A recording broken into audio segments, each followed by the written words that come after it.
Well, you know, in the Nebraska legislature, we've done quite a bit over my 8 years in the legislature, and I hope that we can look for ways to have the federal government help with job growth as well. In the legislature, of course, we passed the Nebraska Advantage, the Super Advantage. More recently, we did the innovation, entrepreneurship, angel investing. All of that will help young professionals. One bill that I was really happy about was the intern program that we did, and maybe we can do something about that on the federal level. But I think more importantly, what we do to help people get jobs, whether it's in Omaha or Scottsbluff or Red Cloud or wherever across the state of Nebraska, is to encourage businesses to hire. And in order to do that, we're going to have the federal government back away from small businesses so that they can create jobs and turn our economy around. That's what it's all about.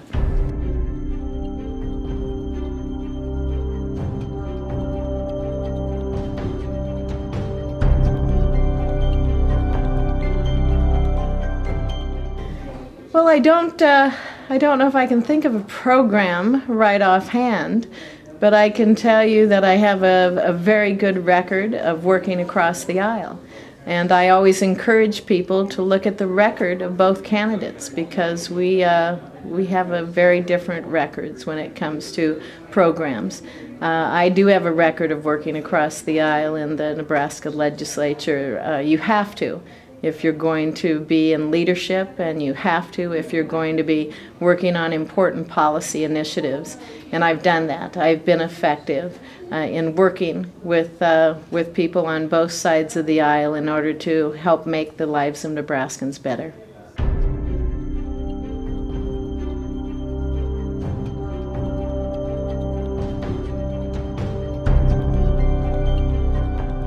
Oh, most definitely. You know, here in Nebraska, we've been very fortunate that our economy has been somewhat strong throughout this economic crisis that the country's been in, and we've been able to balance our budget. Of course, in the 2011 session, we were looking at over $1 billion shortfall.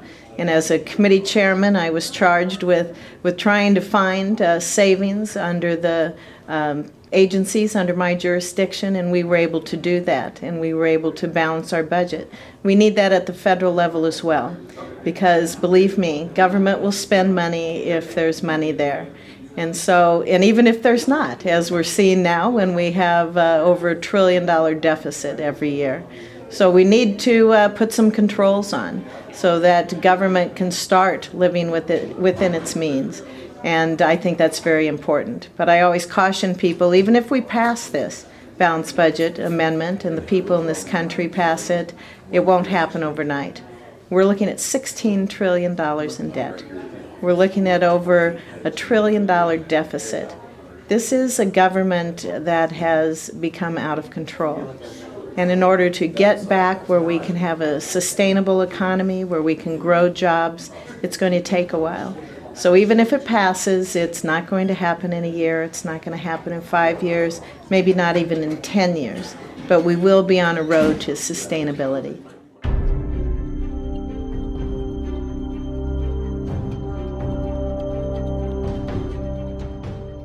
I offer plans. I offer good policies for the future. I'm very concerned about the direction that our country's headed.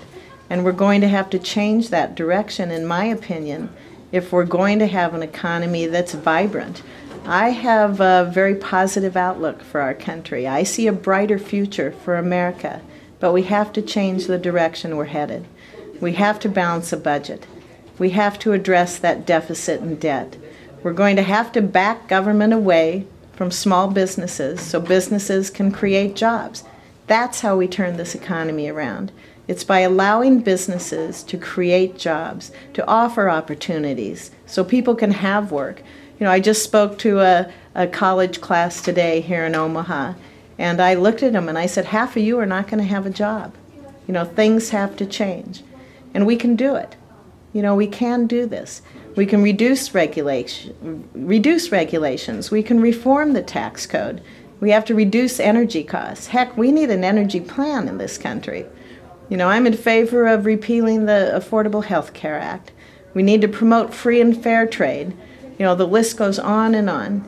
There's so much that we can do in order to turn this economy around and grow our country, and I look forward to it.